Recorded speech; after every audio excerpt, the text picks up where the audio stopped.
4,725 wire transfers, amounting to over $1 billion. This astonishing figure was disclosed when Senator Ron Wyden addressed the Senate floor, detailing the contents of a concealed Treasury file linked to Jeffrey Epstein's extensive financial activities. This file is not based on rumors or speculation. It consists of actual government documents securely stored in a cabinet accessible only to a select few. For years, the public has been kept in the dark, and officials have consistently thwarted efforts to unveil its contents. Wyden's demand was straightforward: transparency. What he revealed were not mere theories, but concrete figures. Figures that narrate a tale of enormous financial transactions, intricate power networks, and possible complicity that extends beyond what most can fathom.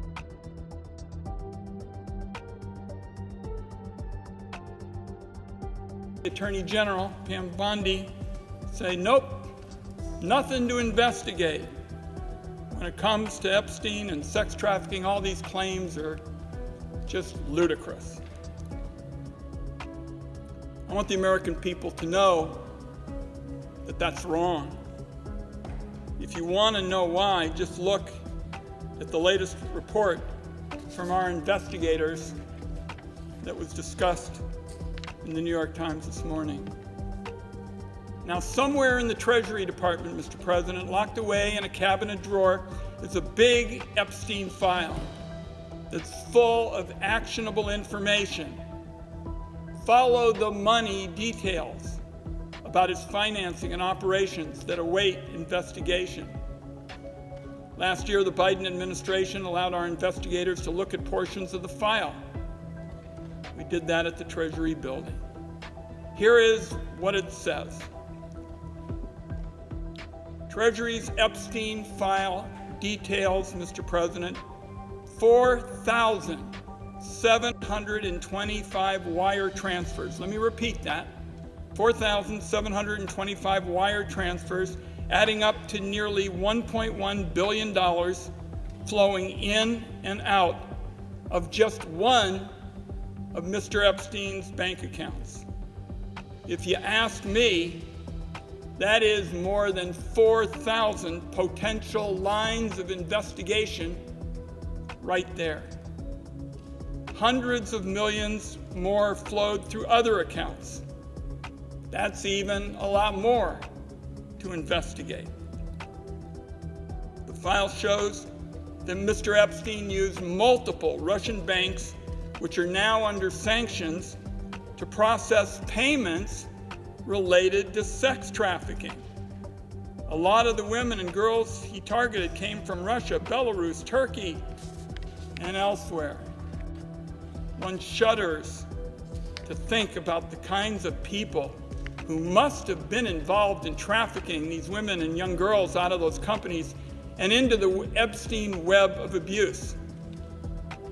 Again, these are all potential leads, Mr. President, the Department of Justice ought to be digging into.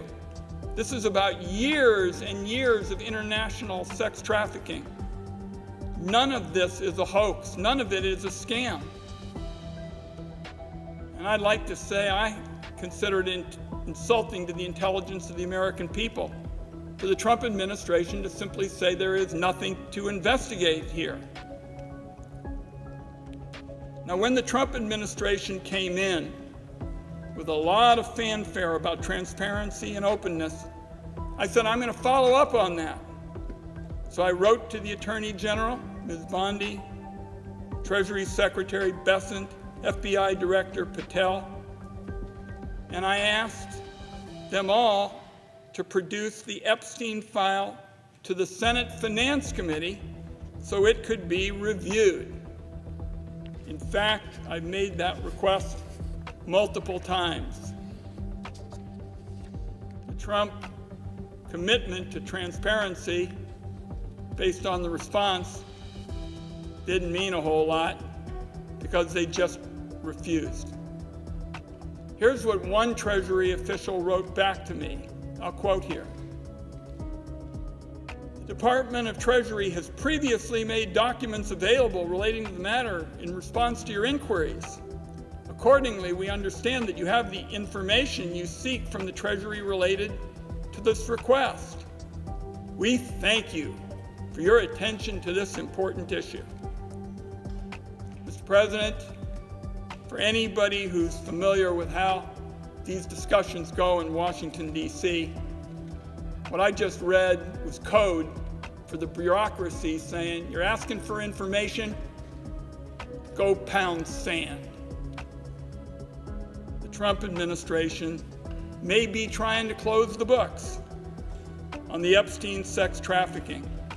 But I want it understood as a senior member of the Senate Finance Committee, where we spend a lot of time looking at where substantial sums of money are going, particularly if they may be promoting wrongdoing and helping to evade taxes. We are going to stay on this fight to hold the wealthy individuals accountable for the harm that they clearly were involved in injuring the young women and others in this sex trafficking.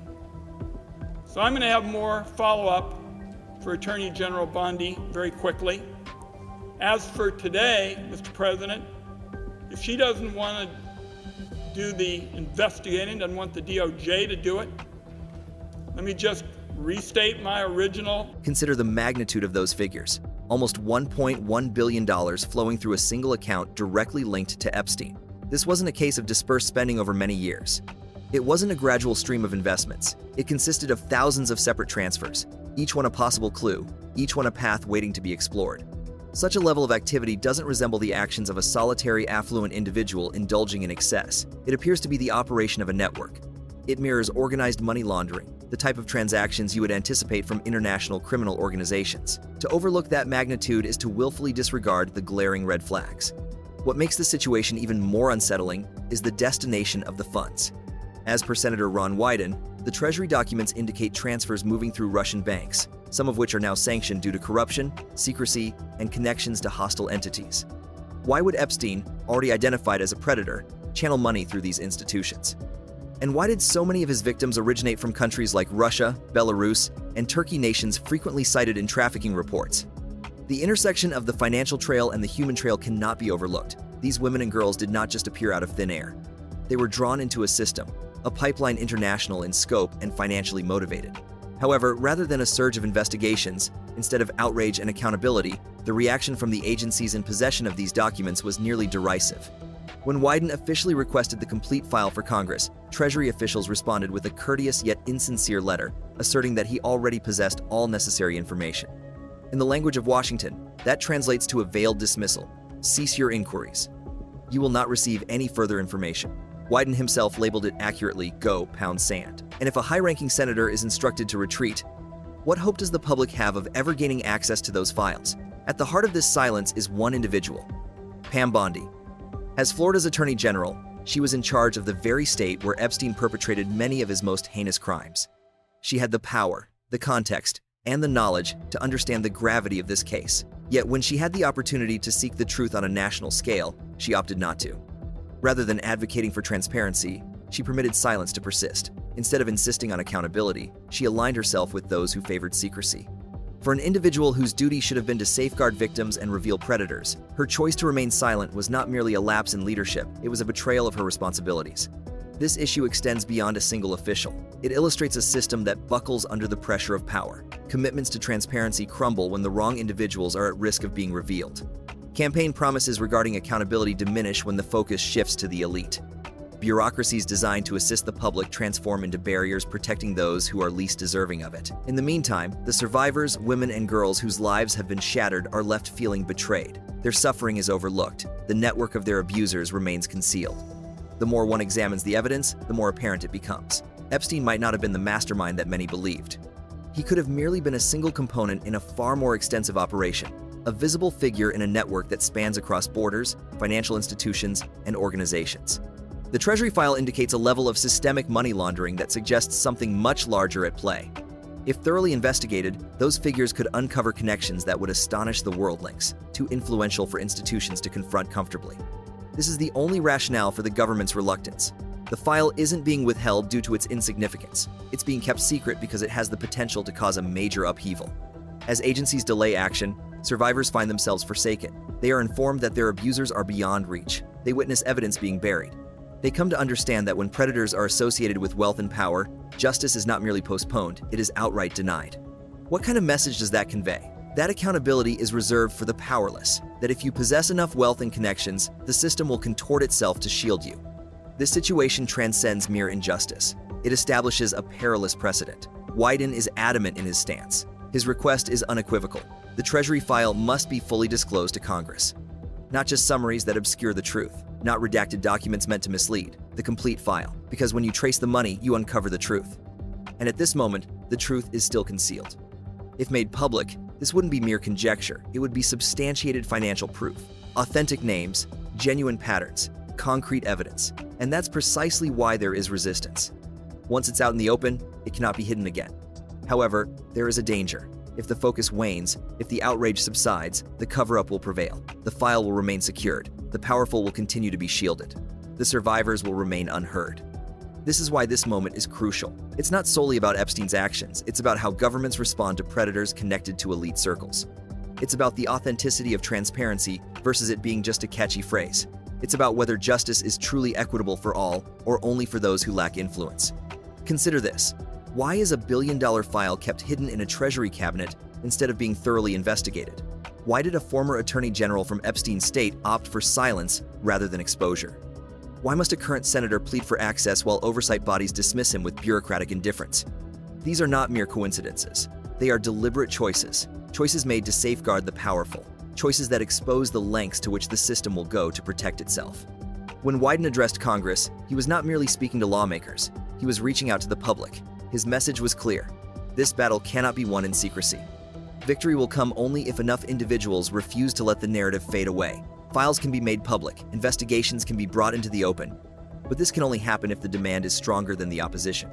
4,725 transfers, $1.1 billion. Russian banks with a track record of corruption, victims trafficked across borders, an attorney general who remains silent, agencies that are obstructing. This is not a rumor. This is not conjecture. This is a documented reality. The file is real. The figures are real. The truth is real. The only question that remains is, will the public insist on seeing it, or will silence entomb it forever? Because when you trace the money, you uncover the truth. And at this moment, that truth is still confined within a Treasury cabinet. The pressing question is, how much longer will we permit it to remain there?